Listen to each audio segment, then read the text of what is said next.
சிரியாவில் மிகப்பெரிய ஆட்சி மாற்றம் நடந்திருக்கு. ஏற்கனவே நம்ம ஈராக்கின் வரலாறு பற்றி படிக்கும்போது சிரியா பற்றி கொஞ்சம் படிச்சிருக்கிறோம். இப்போது சிரியாவில் இவ்வளவு பிரச்சனைகள் நடக்குது அப்படின்னா, அப்போ சிரியாவில் என்னதான் நடந்துகிட்டு இருக்கு அப்படின்னு நாம் புரிந்து கொள்ளணும்னா, சிரியாவின் நவீன கால வரலாறு கொஞ்சம் நாம் தெரிந்து கொள்ளணும். சிரியா மத்திய கிழக்கில் அரசியல் ரீதியாகவும் பூகோள ரீதியாகவும் முக்கியமான இடத்துல தான் இருக்குது. சிரியாவுடைய மேற்கு பக்கம் லெபனான் தேசம், கிழக்கு பக்கம் பார்த்திங்கன்னா ஈராக், வடக்கில் பார்த்திங்கன்னா துருக்கி தான் அதோடைய எல்லை, தெற்கு பகுதியில் ஜோர்டான், இஸ்ரேல் அதோடைய எல்லைகளாக இருக்குது. சிரியாவில் முக்கியமான நகரம்னா டமாஸ்கஸ், ஆலப்போ, இதெல்லாம் மிக பழமையான நகரங்கள். எகிப்திலிருந்து ஆண்டு கொண்டிருந்த மாம்லிக் சுல்தான்களுடைய காலகட்டத்தில் இந்த டமாஸ்கஸ் முக்கியமான நகரமாக இருந்தது. உமையாட் காலிபேட்டுடைய ஆட்சியிலும் இது முக்கியமான நகரமாக இருந்தது. இதற்கு பிறகு தான் ஒட்டாமான் பேரரசுடைய ஆட்சி கீழே இந்த பகுதி வருது. முதலாம் உலக யுத்தம் காலகட்டத்தில் ஒட்டமான் எம்பையருடைய வீழ்ச்சிக்கு பிறகு இந்த மிடில் ஈஸ்ட் பகுதிகள் பிரிட்டன் மற்றும் பிரான்ஸுடைய கட்டுப்பாட்டுக்குள்ளே வருது. இந்த லெபனானும் சிரியாவும் பிரான்ஸுடைய நிர்வாகத்துக்கு கீழே வருது. ஒட்டமான் பேரரசுக்கு கீழே இருந்த தேசங்களில் ஒரு மிகப்பெரிய தேசமாக, சுதந்திரம் அடைந்த தேசமாக சிரியா வருது. மக்கள் பிரதிநிதிகள் தேர்ந்தெடுக்கப்பட்டு அவர்களால் ஆட்சி செய்யக்கூடிய ஒரு மக்களாட்சி முறையில் தான் இந்த சிறிய தேசம் அங்கே உருவாகுது. இப்படி 1945 உருவாக்கப்படுது. ஐக்கிய நாடு சபைகள் உருவாக்கப்படும் போதே ஒரு ஃபவுண்டிங் மெம்பராக சிரியா தேசமும் இருந்தது. 1946 ஃப்ரான்ஸ் அதோடைய ஆர்மி எல்லாவற்றையுமே சிரியாவில் இருந்து விலக்கிட்டு போயிடுறாங்க. ஃப்ரான்ஸ் போன பிறகு அங்கே சுதந்திர தேசமாக சிரியா இருந்தாலும் அதற்கு பிறகு ஏகப்பட்ட பிரச்சனைகளும் குழப்பங்களும் வந்தது. ஏன்னா பல கிளர்ச்சிகளும் ஆட்சியை கைப்பற்றுவதற்கான முயற்சிகளும் நடந்தது. இந்த மாதிரி பல முயற்சிகள் 1949 1971 வரை நடந்திருக்கு. 1963 ஒரு இராணுவ புரட்சி நடந்து பாத் பார்ட்டி சிரியாவுடைய ஆட்சியை கைப்பற்றுகிறார்கள். நாம் ஈராக் வரலாற்றை பார்க்கும்போதும் அங்கே இந்த பாத் பார்ட்டி ஆட்சி செய்து கொண்டு இருந்தது அப்படின்னு பார்த்தோம். அந்த கட்சியில் இருந்து தான் சதாம் ஹுசைன் வர்றாரு. சில படித்த இஸ்லாமியர்கள் அந்த சோசியலிச கருத்துக்களையும் உள்ள எடுத்துக்கிட்டு எல்லா மக்களுக்குமான ஒரு அரசாங்கமாக ஒன்று உருவாக்கணும் அப்படிங்கிற ஒரு கான்செப்டில் இந்த அரப் சோசியலிஸ்ட் பாத் பார்ட்டி அப்படிங்கிறத ஒன்று உருவாக்குனாங்க. அந்த கட்சியில் இருந்து வந்த சிரியாவில் இருக்கக்கூடிய அந்த கட்சியின் ஒரு பிரிவு தான் இங்கே இருக்கக்கூடிய பாத் பார்ட்டி அப்படிங்கிறதும். இந்த கட்சி தான் அங்கே அதிகாரத்துக்கு வருது. இதனால் மற்ற கம்யூனிச இயக்கங்களோட ஒரு நெருங்கின தொடர்பு இருக்குது. இப்படி தான் சிரியா சோவியத் யூனியனோட ஒரு நெருங்கிய தொடர்புக்கு வந்து அதனால தான் தொடர்ச்சியாக ரஷ்யாவுடைய ஆதரவு சிரியாவுக்கு இருந்தது. 1966 70 வரை நடந்த இந்த புரட்சியில் இந்த பாத் பார்ட்டி அதிகாரத்துக்கு வருது. அப்போ அந்த கட்சிக்கு தலைவராக இருந்தது ஹஃபீஸ் அல் ஆசாத் அப்படிங்கிறவர். இவர் அலாவைட் என்கிற ஒரு சிறுபான்மை இனத்தை சேர்ந்தவர். அதனால் இவர் அதிகாரத்துக்கு வந்த பிறகு அந்த சிறுபான்மை இனம் அல்லது அதிலும் குறிப்பாக அவருடைய குடும்பம் மட்டும் அதிகாரத்தில் இருக்கும்படியாக பார்த்துக்கிட்டார். அவர் இறந்த பிறகு 2000 அவருடைய மகன் பஷார் அல் ஆசாத் தான் அங்கே பிரசிடெண்ட்டாக வர்றார். ஆசாத் சிறுபான்மை இனத்தில் இருந்து வந்தாலும் வெற்றிகரமாக ஒரு சர்வாதிகாரியாக சிரியாவை ஆண்டு கொண்டு வந்தார். சிரியாவுக்கு ஆரம்ப காலத்தில் இருந்தே சோவியத் யூனியனுடைய ஆதரவும் பிறகு ரஷ்யாவுடைய ஆதரவும் இருந்தது. எவ்வளவோ எதிர்ப்புகள் அவருக்கு வந்தும் இவ்வளவு காலம் அங்கே ஆட்சியில் இருக்க முடிஞ்சதுன்னா அதுக்கு ரஷ்யாவுடைய ஆதரவு தான் காரணம். பெரும்பாலான அரபு தேசங்களில் சர்வாதிகார ஆட்சி, அதனால் பொருளாதார பிரச்சனைகள், இதில் அதிருப்தியில் இருந்த மக்கள் புரட்சி செய்ய ஆரம்பித்தாங்க. 2011 இருந்த இந்த அரப் ஸ்ப்ரிங் அப்படிங்கிற புரட்சி ஆரம்பித்தது. மக்கள் கிளர்ச்சி புரட்சி வேகமாக பரவியது. அப்போ சிரியாலையும் ஆசாதுடைய ஆட்சிக்கு எதிராக மிகப்பெரிய புரட்சி நடந்தது. ஏன்னா மக்கள் அந்தளவு அதிருப்தியில் இருந்தாங்க. ஆசாத் ரொம்ப செல்வ செழிப்பில் ராஜா மாதிரி அங்கே வாழ்ந்து கொண்டு இருந்தார். ஆனால் பொருளாதாரத்தில் சிரியா ரொம்ப மோசமான நிலையில் இருந்தது. மக்கள் கஷ்டப்பட்டுட்டு தான் இருந்தாங்க. அதனால தான் அதிருப்தியில் அங்கே பெரிய புரட்சி நடந்தது. ஆனால் துனிசியா, லிபியா, எகிப்து இப்படி பல அரபு தேசங்களில் இந்த புரட்சினால் ஆட்சி மாற்றமே நடந்தது. ஆனால் சிரியாவில் ஆசாத் இந்த புரட்சியை மிக கொடூரமாக அடக்குனார். அவர் இராணுவத்தையும் போலீஸையும் வைத்து அரசுக்கு எதிராக இருக்கிறவங்களை எல்லாம் கொடூரமாக சித்திரவதை பண்ணுறது, ஜெயிலில் தள்ளுறது, அதை கொலை செய்கிறது, இதெல்லாமே பண்ணார். அவருக்கு எதிராக கிளர்ச்சி செய்து யுத்தம் பண்ணி கொண்டிருக்கிற பல ஆயுத குழுக்களையும் தீவிரவாத அமைப்புகளையும் கூட ரஷ்யாவுடைய ஆயுத பலத்தோடு மிக கடுமையாக தாக்கி அழித்தார். இப்படி 2000க்கு பிறகு ஆசாதுடைய அரசாங்கத்துக்கு எதிரான போராட்டங்கள், யுத்தங்கள் அதிகரித்து கொண்டே இருந்தது. அப்போ தான் அங்கே பல ஆயுத குழுக்களும் பல தீவிரவாத அமைப்புகளும் கூட உள்ள யுத்தம் பண்ண ஆரம்பித்தாங்க. இந்த அமைப்புகளுக்கு பின்னால் அவங்களுக்கு ஆதரவு கொடுக்கக்கூடிய மற்ற தேசங்களும் இந்த யுத்தத்தில் பங்கெடுத்தாங்க. இப்படி தான் சிரியா பல ஆயுத குழுக்கள், பல தீவிரவாத அமைப்புகள், அதற்கு பின்னால் இருக்கக்கூடிய தேசங்கள், இப்படி எல்லாருமே யுத்தம் பண்ணக்கூடிய ஒரு பொதுவான யுத்த களமாக, மிக குழப்பமான ஒரு யுத்த களமாக மாறிவிட்டது. எத்தனை அமைப்புகள் அங்கே யுத்தம் பண்ணுதுன்னு பாருங்கள். சிரியாவுடைய வடக்கில் சில பகுதிகளும் தெற்கில் பெரும்பகுதியும் சிரியா அரசாங்க இராணுவ கட்டுப்பாட்டில் இருக்குது. ஆசாத்துடைய இராணுவ கட்டுப்பாட்டில் இருக்குது. இந்த சிரியா அரசாங்கத்துக்கு எதிராக யுத்தம் பண்ணக்கூடிய அமைப்புகள் அப்படின்னு பார்த்தீங்கன்னா, ஃப்ரீ சிரியன் ஆர்மி அப்படிங்கிற ஒரு அமைப்பு சிரியாவுக்கு எதிராக, ஆசாத்துக்கு எதிராக யுத்தம் பண்ணுது. இதனோட சேர்ந்து சிரியன் டெமோக்ராட்டிக் ஃபோர்ஸ் அப்படிங்கிற அமைப்பும் யுத்தம் பண்ணுது. இதே நேரத்தில் பல தீவிரவாத அமைப்புகள் உள்ள வருது. அல்கோதா தீவிரவாத அமைப்பு உள்ள வருது. இவங்களும் சிரியா அரசாங்கத்துக்கு எதிராக யுத்தம் பண்ணுறாங்க. அதே நேரத்தில் அந்த அமைப்பில் இருந்து பிரிந்து போன அல் நுஸ்ராங்கிற ஒரு அமைப்பு வருது. அல்கோதா அமைப்பில் இருந்து பிரிந்து போன இன்னொரு முக்கிய அமைப்புனா ஹாயட் தஹ்ரீர் அல் ஷாம் அப்படிங்கிறது. அதுதான் HTSன்னு சொல்லக்கூடிய இன்றைக்கு ஆசாத்தை விரட்டிட்டு அதிகாரத்துக்கு வந்திருக்கிறாங்க இல்லையா, இந்த அமைப்பு. இந்த அமைப்பும் அல்கொய்தா அமைப்பிலேருந்து பிரிந்து வந்த அமைப்பு தான். இவங்களுக்கு கீழே ஒரு 10 தீவிரவாத அமைப்புகள் இருக்குது. ஸோ இவங்க எல்லாம் சேர்ந்து ஆசாதுடைய இராணுவத்துக்கு எதிராக யுத்தம் பண்ணுறாங்க. ஆசாதுக்கு ஆதரவாக ஈரான் உள்ள வருது. ஈரானுடைய ப்ராக்சி அமைப்பான ஹெஸ்புல்லாக்களும் உள்ள ஆசாத்துக்கு ஆதரவாக மற்ற அமைப்புகளோட யுத்தம் பண்ணுறாங்க. இது நேரத்தில் ரஷ்யா உள்ள சோவியத் யூனியன் காலகட்டத்தில் இருந்து இந்த சிரியாவுக்கு ரஷ்யா ஆதரவாக தான் இங்கே இருக்குது. அதனால் ரஷ்யாவுடைய இராணுவ தளங்கள் சிரியாவில் இருக்குது. இதனால் ரஷ்யாவுடைய ஆயுதங்களும் ஆதரவும் ஆசாதுக்கு தொடர்ந்து இருந்தது. ஆனால் இங்கே பார்த்திங்கன்னா ஒவ்வொரு அமைப்புகளும் ஒருத்தரோட ஒருத்தர் யுத்தம் பண்ணிக்குவாங்க. உதாரணமாக பார்த்திங்கன்னா ஆசாத் இராணுவத்துக்கு எதிராக போராடுகிற ஃப்ரீ சிரியன் ஆர்மி அப்படிங்கிற இந்த ஆர்மி ஆசாத் இராணுவத்துக்கு எதிராக யுத்தம் பண்ணுது. இதற்கு அமெரிக்காவுடைய ஆயுத உதவி ஆதரவு இருக்குது. ஆனால் அதே நேரத்தில் இதற்கு HTS அமைப்பின் ஆதரவும் கொஞ்சம் இருக்குது. அவங்க 2 பேருமே சேர்ந்து ஆசாத்துக்கு எதிராக தான் யுத்தம் பண்ணுறாங்க.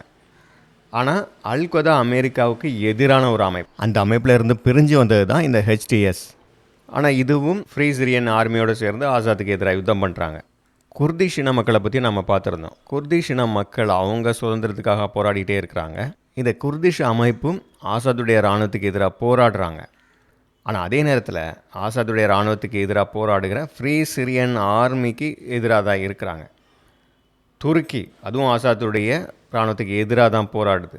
ஆனால் துருக்கியும் இந்த குர்திஷ் இன அமைப்புகளுக்கு எதிராக செயல்படுது. யுத்தம் முழுவதுமே துருக்கி தொடர்ந்து குர்திஷ் அமைப்புகளுக்கு எதிராக தாக்குதல் நடத்தி கொண்டு தான் இருந்தது. ஆனால் அமெரிக்கா இந்த குர்திஷ் அமைப்புகளை பயன்படுத்தி ஆசாத்துக்கு எதிராக யுத்தம் பண்ணுது. அமெரிக்கா இராணுவ உதவிகளை குர்திஷ் அமைப்புக்கு கொடுக்குது. அமெரிக்கா கூட்டணியில் இருக்கக்கூடிய இந்த துருக்கி நேட்டோ அமைப்பில் இருக்குது. ஆனால் இந்த துருக்கி அமெரிக்கா உதவி செய்கிற ஆதரவு கொடுக்குற இந்த குர்திஷ் அமைப்புக்கு எதிராக தாக்குதல் நடத்துது. அதே போல் ஃப்ரீ சிரியன் ஆர்மிக்கு துருக்கி உதவி செய்யுது. ஆனால் அந்த ஃப்ரீ சிரியன் ஆர்மி குர்திஷ் அமைப்புக்கு எதிராக யுத்தம் பண்ணுது. இது மட்டும் இல்லாமல் இந்த வளைகுடா நாடுகள் பலதும் சேர்ந்து ஃப்ரீ சிரியன் ஆர்மிக்கு அவங்க பண உதவி ஆயுத உதவியெல்லாம் செய்கிறாங்க. இது மட்டும் இல்லாமல் இன்னொரு புது குழப்பமாக 2014 IS அமைப்பு வந்தது. இஸ்லாமிக் ஸ்டேட்னு சொல்லிட்டு இந்த அமைப்பு நாங்கள் அரபு தேசங்கள் எல்லாத்தையும் சேர்த்து ஒரே காலிப்பிட்டாக உருவாக போகிறோம் என்று சொல்லி சிரியாவில் பல நகரங்களை ஒன்றா பிடிக்க ஆரம்பித்தாங்க. ஈராக்கிலும் பல பகுதிகளில் பிடிக்க ஆரம்பித்தாங்க. பாக்தாத்தை நோக்கி போனாங்க. இங்கே சிரியாலையும் பல நகரங்கள் பல பகுதிகள் இவங்க கட்டுப்பாட்டுக்குள்ளே வந்தது. இந்த IS அமைப்பில் இருக்கிறவங்க கூட முன்னால் அல்கொய்தாவில் இருந்தவங்க தான், அதிலிருந்து பிரிஞ்சு வந்தவங்க தான். ஆனால் அந்த IS அமைப்பு மிக வேகமாக வளர்ச்சி அடைந்து வந்தது. அதுவும் சிரியாவில் அவங்க பல பகுதிகளை பிடிச்சதுனால அமெரிக்கா, ரஷ்யா போன்ற மற்ற தேசங்கள் மற்ற அமைப்புகள் எல்லாம் சேர்ந்து ISக்கு எதிராக யுத்தம் பண்ணாங்க. இதனால் அந்த அமைப்பு தோற்கடிக்கப்பட்டது, அந்த பகுதிகளெல்லாம் மீட்கப்பட்டது. ஆனாலும் இந்த IS அமைப்பு இன்னும் ஈராக்கிலும் சரி சிரியாலையும் இருக்க தான் செய்கிறாங்க. சில சின்ன சின்ன பகுதிகளை அவங்க கட்டுப்பாட்டுக்குள்ளே வைத்து கொண்டு இருக்கிறாங்க. இவ்வளவு குழப்பங்கள்னால தொடர்ச்சியாக யுத்தங்கள் சிரியாவில் ஒரு இடம் பாக்கி இல்லாமல் எல்லா இடத்துலையும் யுத்தங்கள். எல்லா அமைப்புகளும் எல்லா தேசமும் ரஷ்யாவும் கொண்டு போடுது, அமெரிக்காவும் கொண்டு போடுது. இப்படி சிரியாவே சிதிலமடைந்து போய்விட்டது. நீங்கள் படங்களில் பார்க்கலாம், அந்த கட்டிடங்கள்லாம் பாருங்கள். இன்றைக்கி காசா இந்த நிலைமையில் இருக்குது, லெபனானும் பாதிக்கப்பட்டிருக்கு. ஆனால் சிரியா இதற்கு முன்பு 2011 இருந்த அந்த யுத்தங்களில் மிக மோசமாக அழிக்கப்பட்டு ஒரு அழிந்து போன நகரமாக, அழிந்த உலகம் மாதிரி தான் இருக்குது. அதனால தான் அங்கே வாழவே முடியாது அப்படின்னு சொல்லி மக்கள் கூட்டம் கூட்டமாக மற்ற தேசங்களுக்கு போக ஆரம்பித்தாங்க. பக்கத்தில் இருக்கக்கூடிய அரபு தேசங்கள், மிக முக்கியமாக துருக்கி வழியாக அவங்க ஐரோப்பிய தேசங்களுக்கு கூட்டம் கூட்டமாக படையெடுக்க ஆரம்பித்தாங்க. இந்த சிறிய அகதிகளால் தான் மிகப்பெரிய அகதிகள் பிரச்சனை அப்படிங்கிறதே ஐரோப்பாவில் வந்தது. 2024 இந்த மாதம் தான் ஆசாத்துக்கு எதிரான இந்த யுத்தம் திரும்ப ஆரம்பிச்சுது. மிக குறுகிய காலத்திலே ஆசாதுடைய படைகள் தோற்கடிக்கப்பட்டு இன்றைக்கி அவர் நாட்டை விட்டே ஓடி இருக்கிறார். இவருடைய தகப்பனார் ஹஃபஸ் அல் ஆசாத். அவருடைய காலகட்டத்திலேயே அவர் தன்னை சிரியாவுடைய சர்வாதிகாரியாக கொண்டு வந்துட்டார். அவருடைய அலாவிட் சிறுபான்மை இனத்தில் இருக்கக்கூடியவங்களை தான், தனக்கு உண்மையாக இருக்கக்கூடிய தன்னுடைய இனத்தவர்களை மட்டும்தான் அவர் அரசாங்கத்தில் மிக முக்கியமான பதவிகள், இராணுவம், சீக்ரெட் போலீஸ், இப்படி பல முக்கிய பதவிகளில் இவர்களை தான் வைத்தார். யாசர் அரஃபத் தலைமையில் PLO அமைப்பு ஜோர்டான் அரசாங்கத்துக்கு எதிராக யுத்தம் பண்ணும்போது இவர் PLOக்கு ஆதரவாக தன்னுடைய படைகளை அனுப்பி இப்படி ஜோர்டானையும் பகைத்து கொண்டார். 1967 எகிப்து இஸ்ரேலுக்கு எதிராக யுத்தம் பண்ணும்போது அந்த 6 நாள் யுத்தத்தில் சிரியாவும் அந்த யுத்தத்தில் சேர்ந்தது. இஸ்ரேலுக்கு எதிராக படையெடுத்தது, இஸ்ரேலுக்குள்ளே போய் சில பகுதியில் பிடிச்சாங்க. ஆனால் அந்த 6 நாள் யுத்தத்துடைய கடைசி பகுதியில் சிரியா பக்கம் தன்னுடைய கவனத்தை திருப்பி 48 மணி நேரத்தில் சிரியாவுடைய கோலன் ஹைட்ஸில் பெரும் பகுதியை 3/2 பகுதியை பிடிச்சிட்டாங்க. இதற்கு பிறகு 1973 எகிப்தும் சிரியாவும் சேர்ந்து யாம் கிப்பூர் வார ஆரம்பித்தாங்க. இந்த யுத்தத்திலையும் இஸ்ரேலுக்கு எதிராக இவங்களுக்கு தோல்வி தான் கிடச்சிது. இதற்கு பிறகு எகிப்து இஸ்ரேலோட ஒரு சமாதான உடன்படிக்கைக்கு வந்தது. இஸ்ரேல் தேசத்தை அவங்க ஏற்றுக்கொண்டார்கள், இஸ்ரேலை ரெகனைஸ் பண்ணிட்டாங்க. ஆனால் சிரியா இஸ்ரேல் தேசத்தை ஏற்றுக்கொள்ளவில்லை. இஸ்ரேல் தேசம்னு அவனுக்கு இருக்கக்கூடாது, அது அழிக்கப்பட வேண்டியது அப்படிங்கிற அந்த நிலையில் தான் இருந்தாங்க. அதனால் சிரியா மட்டும் தொடர்ச்சியாக இஸ்ரேலுக்கு பகை நாடாக அதற்கு எதிராகவே தான் செயல்பட்டு வந்தது. சிரியாவுடைய ஆசாத் வடகொரிய ஆதரவோடு அணு ஆயுதத்தை தயாரிக்க முயற்சி பண்ணார். அந்த அணு உலையையும் இஸ்ரேல் கண்டுபிடித்து அழித்து விட்டது. ஆசாத் சிரிய மக்களுக்கு எதிரான படுகொலைகள் நிறைய செஞ்சுருக்கிறாரு.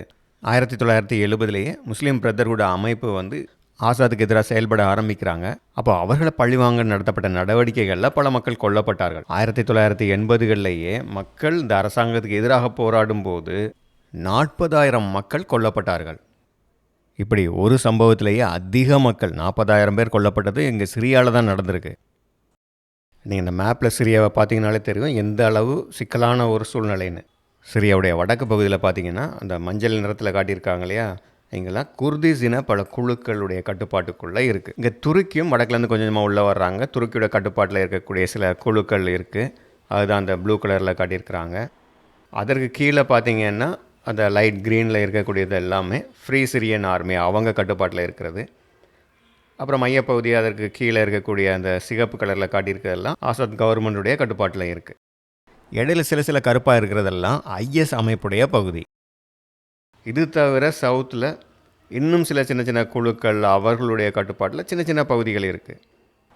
இந்த சிக்கலான நிலையில் தான் இந்த ரெபல் ஃபோர்ஸஸ் ஆசாத்துடைய இராணுவத்தை தோற்கடித்து இன்றைக்கு தலைநகர் டமாஸ்கஸ்குள்ளே நுழைந்து சிரியாவுடைய ஆட்சி எங்களுடைய கட்டுப்பாட்டுகளை வந்துடுச்சுன்னு சொல்லியிருக்காங்க. ஒரு வாரத்துக்கு முன்னால் அலப்போ நகரத்தை பிடிச்சிருந்தாங்க, அடுத்தது இட்லிப்பை பிடிச்சாங்க. ஆனால் யாருமே எதிர்பார்க்காத வேகத்தில் மிக சீக்கிரமாகவே டமாஸ்கஸ் வரைக்கும் வந்துட்டாங்க. ஆசாத்தும் அங்கேருந்து தப்பி ரஷ்யாவுக்கு போயிட்டார். இவ்வளவு வேகமாக ஆசாத்துடைய அரசு வீழ்ச்சி அடையும்னு யாரும் எதிர்பார்க்கலை. இப்போ சிரியாவின் ஆட்சியை கைப்பற்றி இருக்கிறதா சொல்லுகிற இந்த ரெபல் ஃபோர்ஸ் HTS என்கிற அமைப்பும் ஒரு மத அடிப்படைவாத தீவிரவாத அமைப்பு தான். ஏன்னா அல்கொய்தா அமைப்பிலிருந்து பிரிந்து வந்தவர்கள் தான். ஆனால் இன்றைக்கி இல்லை, நாங்கள் சிரியாவை முன்னேற்றுவோம், நாங்கள் மத அடிப்படையில் ஒரு தீவிரவாத அமைப்பாக நாங்கள் இல்லை அப்படிங்கிற மாதிரி தங்களை காட்டிக்கிறாங்க. சிரியாவில் எல்லா பிரிவினருக்கும் பொதுவான ஒரு ஆட்சியை கொடுப்போன்னு அதனுடைய தலைவர் சொல்கிறார். ஆனால் பிரச்சனை என்னன்னா, இவர்கள் கட்டுப்பாட்டிலும் சிரியாவுடைய எல்லா பகுதிகளும் இல்லை. இன்றைக்கும் இந்த மேப்பில் பார்த்த மாதிரி சிரியா முழுவதும் பல்வேறு ஆயுத குழுக்கள் இருக்குது, பல தீவிரவாத அமைப்புகள் இருக்குது. அப்போ ஒவ்வொருத்தட்டையும் ஒவ்வொரு பகுதிகள் இருக்குது. அப்போ எப்படி இவங்கெல்லாம் சேர்ந்து ஒரு நிலையான ஆட்சியை கொடுக்க முடியும்? சிரியா மக்களுடைய பயமும் அதுதான். ஆசாத் அரசாங்கம் வீழ்ச்சியடைந்தாலும் அடுத்தது அங்கே நிலையான ஒரு அரசாங்கம் ஏற்படுத்தப்படணும். அப்படி இல்லை, நாங்கள் ஸ்டெபிலிட்டியான கவர்மெண்ட்டை கொண்டு வர முடியாது. திரும்பவும் ஒவ்வொரு குழுக்களுக்கும் இடையில் மோதல் சிரியா முழுவதும் வன்முறையும் அராஜகமும் தான் இருக்கும். பொதுவாக எந்தவித அரசாங்கமும் இல்லாமல் சட்டம் ஒழுங்கு இல்லாத அராஜகம் இருப்பதை விட ஒரு சர்வாதிகாரியோடைய ஆட்சி இருப்பது எவ்வளோ மேல்னு சொல்லுவாங்க. பெரும்பாலும் உலகத்தில் ஒரு போராளி குழு போராடுதுன்னா அவங்களுக்கு சமுதாயத்தில் இருக்கக்கூடிய ஏதாவது ஒரு பிரச்சனையை எடுத்து அதில் நீதி வேணும்னு போராடுவாங்க. ஒரு கம்யூனிச கொள்கையோட அல்லது ஒடுக்கப்பட்டவர்களுக்காக போராடி அவங்களுக்கு சமநீதி வேணும்னு சொல்லி போராடி இருக்கலாம். ஆனால் மிடில் ஈஸ்டில் மட்டும் பார்த்திங்கன்னா இங்கே இருக்கக்கூடிய அமைப்புகள் எல்லாமே இஸ்லாமிய மத அடிப்படைவாத அமைப்புகள் தான். சிரியாவில் இப்போது அமைதி நிலவணும்னா அங்கே எல்லா மக்களுடைய பிரச்சனைகளும் தீர்க்கக்கூடிய எல்லாருக்கும் பொதுவான ஒரு அரசாங்கம் இருக்கணும். ஆனால் இந்த அமைப்புகளுடைய அடிப்படையே மதமாக இருக்கிறதுனால அங்கே மக்களுடைய ஒற்றுமை இல்லாமல் போயிடும், அல்லது ஒருத்தங்க ஒடுக்கப்படுவாங்க.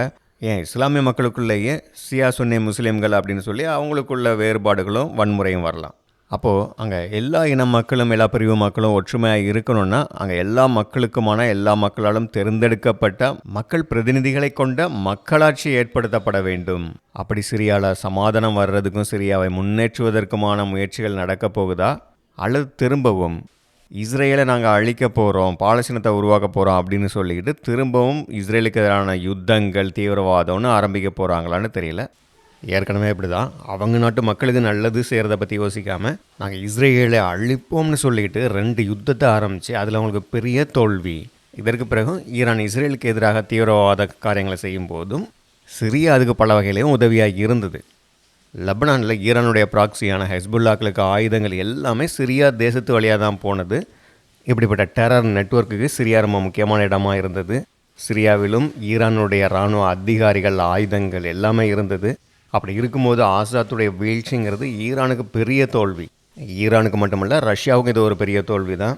அது மட்டுமல்ல, இஸ்ரேலுக்கு எதிராக நிற்கக்கூடிய எல்லா அமைப்புகள் தேசங்களுக்கும் இது ஒரு பெரிய தோல்வி தான். ஆனால் இந்த தீவிரவாத குழுக்கள் இஸ்ரேல் எல்லைக்கு பக்கத்தில் வந்துடக்கூடாதுன்னு சொல்லி கோலன் ஹைட்டில் இருந்து இஸ்ரேலிய இராணுவம் ஹெர்மான் மலையில் இருக்கக்கூடிய ஹெர்மான் மலைச்சிகரம் வரைக்கும் போய் அந்த பகுதிகளையும் தங்களுடைய கட்டுப்பாட்டுக்குள்ளே கொண்டு வந்துட்டாங்க. இஸ்ரேலுக்கு எதிராக இத்தனை நாடுகள் வந்தாலும் இஸ்ரேல் தொடர்ந்து ஜெயித்து கொண்டு தான் இருக்குது. இனிமேலாவது சிரியாவில் மக்களாட்சி வரணும். சிரியா மக்களும் தங்களுடைய தேசத்தை முன்னேற்றணும்னு நினைக்கக்கூடியவங்களுக்கு ஆதரவாக இருக்கணும். மத அடிப்படைவாதம், மற்ற தேசங்களுடைய விவகாரத்தில் தலையிடக்கூடியவர்கள், இப்படிப்பட்டவங்களுக்கு ஆதரவு கொடுக்கக்கூடாது. ஆகவே சிரியாவில் உள்நாட்டு யுத்தம் முடிந்து இனிமேலாவது மக்களாட்சி வந்து சிரியாவில் சமாதானம் வருதா அப்படிங்கிறத பொறுத்திருந்து பார்க்கலாம்.